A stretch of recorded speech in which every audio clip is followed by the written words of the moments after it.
বলবেন না, কিন্তু না, শুনলো না, সব তোমাদের বলে দিল।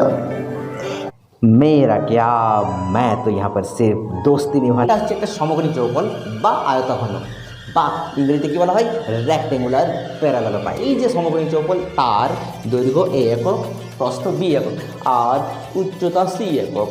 উচ্চতা আগের লেকচারে অর্থাৎ পার্ট 1-এ আমি মনোজ স্যারকে কতবার বললাম যে স্যার আমার সম্বন্ধে সব বলবেন না, বলবেন না আমার সম্বন্ধে। আমার তল সংখ্যা 6টি, আমার ধার বা প্রান্তিকী হচ্ছে 12টি, আমার শীর্ষবিন্দু সংখ্যা 8টি। এগুলো আপনার স্টুডেন্টদের বলবেন না, কিন্তু না, শুনলো না, সব তোমাদের বলে দিল। তাই আমি সিদ্ধান্ত নিয়েছি আজকে মনোজ স্যার আসুক, আজকে মনোজ স্যারের সঙ্গে একটা বোঝাপড়া হয়েই যাবে। আজকে স্যারের একদিন কিংবা আমার একদিন, আজকে আসুন স্যার, দেখছি, আসুন। আর হ্যাঁ, একটা কথা ভেবে এখনো শান্তি পাই যে মনোজ স্যার তোমাদের সঙ্গে আমার ছোট ভাই ঘনকের কথা তুলে ধরেনি। এটাতে মনোজ স্যারের রক্ষে আছে। যদি আমার ছোট ভাই ঘনকের সম্বন্ধে কিছু বলেছে তোমাদের, তাহলে মনোজ স্যারকে তো ছাড়বই না, বলে রাখলাম। मेरा क्या, मैं तो यहाँ पर सिर्फ दोस्ती निभाने आता हूँ और बच्चों को पढ़ाने आता हूँ।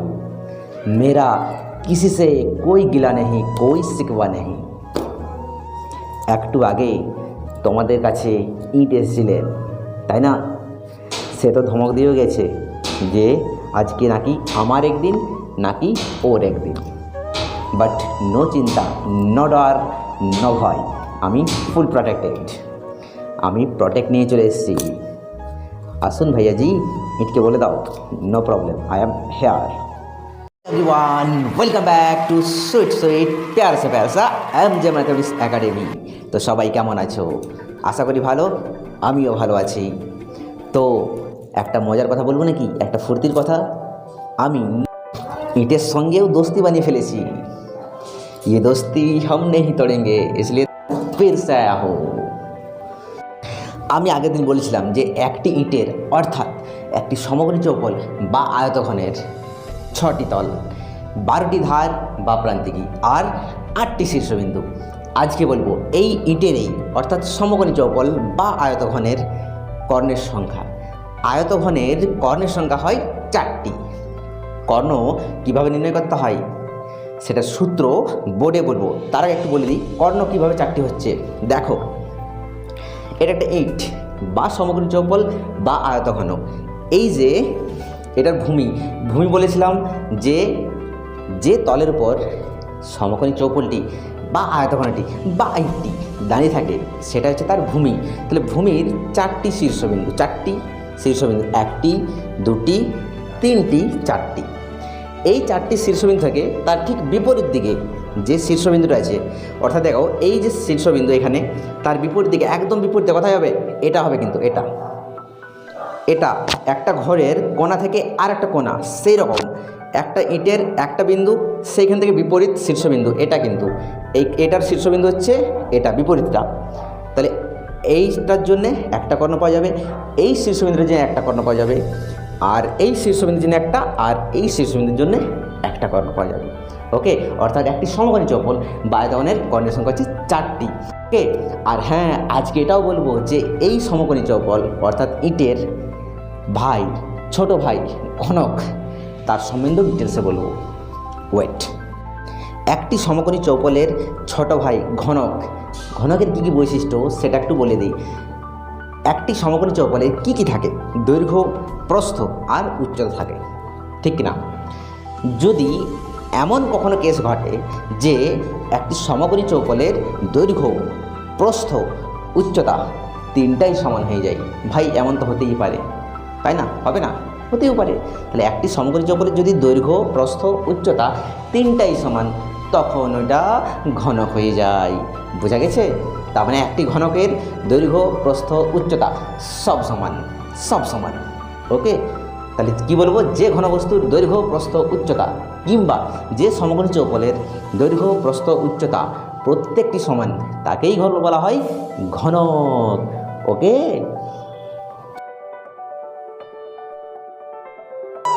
ये दोस्ती हम नहीं तोड़ेंगे, इसलिए तो फिर से आए हैं। তো আমরা চলে এসেছি বোর্ডে। এখন শিখব আয়তঘনের কর্ণের সূত্র কি হয় সেটা নির্ণয় করব, আর কর্ণ কিভাবে অঙ্কন করে, কর্ণ কটি সেগুলো বলবো। তো দেখো, এটা হচ্ছে একটা সমকোণী চৌকোণ বা আয়তঘন, বা ইংরেজিতে কী বলা হয়, রেক্ট্যাঙ্গুলার প্যারালেলোপাইভড। এই যে একটি সমকোণী চৌকোণ, তার যে ভূমি, এই যে নিচে যে আয়তক্ষেত্র দেখতে পাচ্ছ, সেটা হচ্ছে এই সমকোণী চৌকোণটির ভূমি। এই ভূমির 4টে শীর্ষবিন্দু আছে, 1 2 3 4টা। আর আমরা ধরে নিয়েছি এই যে সমকোণী চৌকোণ, তার দৈর্ঘ্য a একক, প্রস্থ b একক, আর উচ্চতা c একক, এখন এর যে একটা শীর্ষবিন্দু, সেখান থেকে তার বিপরীত শীর্ষবিন্দু এটা হবে। ওকে, যদি এই দুটো অঙ্কন করি, এই দুটো শীর্ষবিন্দু, তাহলে একটা আমরা কর্ণ পাবো, tick tick tick tick tick tick. এটা যদি আমরা অঙ্কন করি, তাহলে আমরা একটা শীর্ষ কী পাবো, আরেকটা কর্ণ পাবো। চলো, চল ছাইয়া ছাইয়া ছাইয়া, চল ছাইয়া ছাইয়া ছাইয়া। ওকে, এইটার সঙ্গে যদি আমরা জয়েন করি, তাহলে কী হবে, এইটা হবে। তাহলে এটার সঙ্গে দেখো, ভালো করে দেখো। আবার এটার সঙ্গে কোনটা হবে, এইটা কিন্তু হবে। এটা ছবিটাতে একটু ক্রিটিক্যাল হয়ে যাচ্ছে, কিন্তু ভূমির যে 4টে শীর্ষবিন্দু, তার যে বিপরীত কৌণিক বিন্দুগুলো, অর্থাৎ শীর্ষবিন্দুগুলো, তাদেরকে জয়েন করলে যে সরল রেখা পাবো, সেটাই হচ্ছে সমকোণী চৌকোণ বা আয়তঘনের কর্ণ। ওকে, তার মানে একটি আয়তঘনের কর্ণের সংখ্যা হচ্ছে, কর্ণের সংখ্যা কত, কর্ণের সংখ্যা 4টি। ওকে, এইবার আমরা জানবো যে এই যে কর্ণের সংখ্যা 4টি, এবার কর্ণের দৈর্ঘ্যের যে সূত্র, সেটা কি? কর্ণের দৈর্ঘ্যের সূত্র হয়, ভালো করে মনে রাখো তোমরা, কর্ণ হয় √of দৈর্ঘ্য স্কোয়ার প্লাস প্রস্থ স্কোয়ার আর উচ্চতা স্কোয়ার। তার মানে আমরা লিখতে পারি, দৈর্ঘ্য তো আমরা কি ধরেছি, দৈর্ঘ্য a একক, তাহলে a স্কোয়ার, প্রস্থ কি b স্কোয়ার, উচ্চতা c স্কোয়ার। তার মানে একটি সমকোণী চৌকোণ বা আয়তঘনের কর্ণের দৈর্ঘ্য হয় √of a square plus b square plus c square. হ্যাঁ, তখন যখন কর্ণের দৈর্ঘ্য a, প্রস্থ b, যখন সমকোণী চৌকোণের দৈর্ঘ্য a, প্রস্থ b এবং উচ্চতা c, তখন কর্ণের দৈর্ঘ্য √of a square plus b square plus c square. বাস, এবার আমরা জানবো যে ঘনক সম্বন্ধে। চলো, এখন চলছে আমরা ঘনক সম্বন্ধে আলোচনা করার জন্যে। একটু আগে বললাম, ঘনক মানে কি, যে আয়তঘনের দৈর্ঘ্য, প্রস্থ, উচ্চতা 3টাই সমান হয়ে যায়, তাকে বলা হয় ঘনক। দেখো, যদি দৈর্ঘ্য a একক ধরি, তাহলে প্রস্থটাও a, উচ্চতাও a, কারণ দৈর্ঘ্য, প্রস্থ, উচ্চতা 3টাই সমান। আমরা ধরলাম প্রত্যেকটা a, বুঝতে পেরেছো? তাহলে এটা হচ্ছে একটা ঘনক, প্রত্যেকটা a,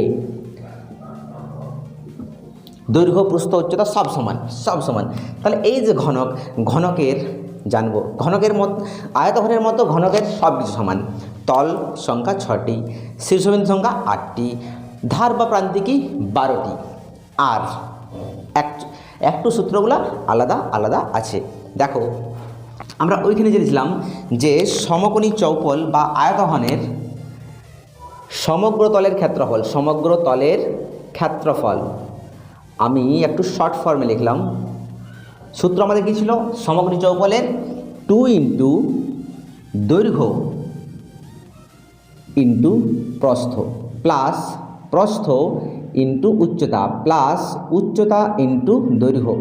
এটা ছিল সমকোণী চৌকোণের সমগ্র তলের ক্ষেত্রফল।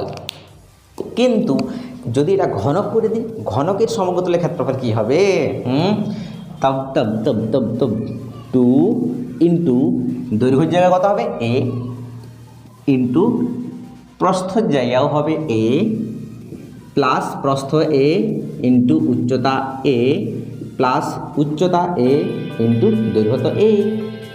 তার মানে 2 ইন্টু এ আর এ গুণ করলে কি হয় স্কোয়ার স্কোয়ার স্কোয়ার, তাহলে এ স্কোয়ার প্লাস এ গুণ করলে আরও স্কোয়ার আরও স্কোয়ার, তাহলে কী হয়ে গেল 2 ইন্টু স্কোয়ার কটা হলো একটা দুটা তিনটা, তাহলে হয়ে গেল 3 স্কোয়ার, তার মানে 3 দুগুণে 6 স্কোয়ার, তার মানে আমরা কী লিখতে পারি 6 ইন্টু বাহু, বাহু মানে কি এই যে এ প্রত্যেকটা এ এটা হচ্ছে বাহু, তাহলে 6 ইন্টু বাহু স্কোয়ার। এটা হচ্ছে একটি সমকোণী চৌপল নয় সরি, এটা হচ্ছে একটা ঘনকের সমগ্রতলের ক্ষেত্রফল 6 ইন্টু বাহু স্কোয়ার। ওকে 6 ইন্টু বাহু স্কোয়ার এটা হচ্ছে একটি ঘনকের সমগ্রতলের ক্ষেত্রফল। একইভাবে যদি আমরা আয়তন বের করি, আয়তন একটি সমকোণী চৌপলের একটি ঘনকের আয়তন কি হবে, সমকোণী চৌপলের আয়তন কি সূত্র ছিল, দৈর্ঘ্য ইন্টু প্রস্থ ইন্টু উচ্চতা, দৈর্ঘ্য ইন্টু প্রস্থ ইন্টু উচ্চতা, তাহলে দৈর্ঘ্য এখানে কত, যদি এটা আমরা ঘনকের ক্ষেত্রে ভাবি তাহলে দৈর্ঘ্য তো সেম এ, প্রস্থ সেম এ, উচ্চতাও সেম এ, অর্থাৎ কী হবে এ এ এ তিনটে এ গুণ করলে কী হবে 3 এ পি হবে, 3 এ কখনোই না, কখনোই হবে না, এটা হবে এ কিউব, কী হবে এটা এ কিউব, আর এ মানে কি বাহু, এ মানে কি এ মানে বাহু, তাহলে বাহু আর তার হোল কিউব, অর্থাৎ একটি ঘনকের আয়তন হচ্ছে বাহু কিউব, বাহু কিউব, বোঝা গেছে? এবার জানবো ঘনকের কর্ণের দৈর্ঘ্য। কর্ণের দৈর্ঘ্য কী হয় দেখো, কর্ণের দৈর্ঘ্য কর্ণের দৈর্ঘ্য কী হয় রুট ওভার অফ, আগে বলি সমকোণী চৌপলের কর্ণের দৈর্ঘ্য কী হয় রুট ওভার অফ দৈর্ঘ্য স্কোয়ার প্রস্থ স্কোয়ার উচ্চতা স্কোয়ার, তার মানে a square plus b square plus c square, এটা ছিল সমকোণী চৌপল বা আয়তঘনের কর্ণ। কিন্তু এখানে কি হবে, দৈর্ঘ্যের জায়গাও এ হবে, প্রস্থ বি সেখানে কি হবে এই হবে, দোস্তি দোস্তি বুঝতে পেরেছ, এখানে সি এ যে কী হবে এখানেও এ হবে, তাহলে কি হলো root over of square square square তিনটা স্কোয়ার স্কোয়ার।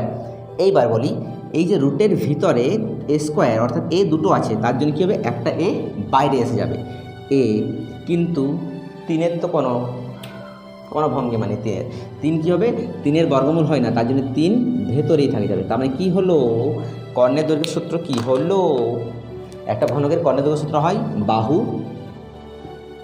এটা তুমি বাহু ভাবো বাহু ইন্টু √3, কিংবা এটাই তুমি বলতে পারো √3 ইন্টু বাহু, এটা হচ্ছে একটা ঘনকের কর্ণের দৈর্ঘ্য। এইবার চলো একটা দুটো অঙ্ক করি, এতগুলো সূত্র জানলাম তাই না, অঙ্কের তো একটু মজা রাখতে হবে তাই না, চলো যাও একটি কোশ্চেন আমরা করা যায়। কোশ্চেন তোমাদের স্ক্রিনের ওপরে দেওয়া আছে, একটি আয়তঘনের দৈর্ঘ্য 15 সেমি, কত কী দেওয়া আছে দৈর্ঘ্য 15 সেমি, সিএম লিখছি সেন্টিমিটার, ওকে, প্রস্থ কত, প্রস্থ হচ্ছে 12 সেমি এবং উচ্চতা হচ্ছে 20 সেমি, উচ্চতা 20 সেমি। এই যে সমকোণী চৌপল বা আয়তঘন এর সমগ্রতলের ক্ষেত্রফল বের করতে হবে, বুঝতে পেরেছো সমগ্রতলের ক্ষেত্রফল, তাহলে আমরা জানি তো সমগ্রতলের ক্ষেত্রফলের সূত্র একদম বেশি, সমগ্রতলের ক্ষেত্রফলের সূত্র কি হয়, সমগ্রতলের ক্ষেত্রফল কি হয় বলিয়ে জি 2 ইন্টু দৈর্ঘ্য ইন্টু প্রস্থ প্লাস প্রস্থ ইন্টু উচ্চতা প্লাস উচ্চতা ইন্টু দৈর্ঘ্য, এটা হচ্ছে সমকোণী চৌপল বা আয়তঘনের সমগ্রতলের ক্ষেত্রফলের সূত্র। ব্যাস হয়ে গেল, এবার মানগুলো পুটকে দাও, দৈর্ঘ্য মানে কত 15, প্রস্থ মানে কত 12 আর উচ্চতা মানে কত 20, চলো দেখা যাক। 2 ইন্টু দৈর্ঘ্য মানে কত 15 ইন্টু প্রস্থ মানে কত 12 প্লাস প্রস্থ আবার 12 ইন্টু উচ্চতা মানে কত 20 প্লাস উচ্চতা কত উচ্চতা আবার 20 ইন্টু দৈর্ঘ্য কত 15, 2 ইন্টু গুণ করো 5 12 60 শূন্য হাতে 6 12 কে 12 6 80 প্লাস 12 দুগুণে 24 240 প্লাস 15 দুয়ে 30 300 300 তাহলে 2 ইন্টু এবার এগুলো সব যোগ করতে হবে 300 আর 240 মানে 300 আর 200 500 540 আরও 80 620 মানে 720 72 দুগুণে 144 আর শূন্য তাহলে 1440 আর যেহেতু ক্ষেত্রফল তার জন্যে বর্গ এই যে কথাটি বর্গ সেটা কিন্তু দিতেই হবে যেহেতু ক্ষেত্রফল তাহলে 1440 বর্গ সেমি। ব্যাস এটা হয়ে গেল একটি সমগ্র যোগফল বা আয়তঘনের সমগ্রতলের ক্ষেত্রফল। ওকে আরেকটা কোশ্চেন দেখা যাক। इसको मोच दूं একটি ঘনকের সমগ্রতলের ক্ষেত্রফল 150 বর্গমিটার। কোশ্চেন তোমাদের স্ক্রিনের উপরে একটি ঘনকের সমগ্রতলের ক্ষেত্রফল আমাদের একটি দেওয়া আছে একটি ঘনকের সমগ্রতলের ক্ষেত্রফল 150 বর্গ মিটার 150 বর্গ মিটার। ওই ঘনকের একটি বাহুর দৈর্ঘ্য বের করতে হবে। তাহলে ধরে নিচ্ছি ধরে নিতে কী হই কোনো আমাদের টাকা লাগছে ধরে নিচ্ছি যে ধরি একটি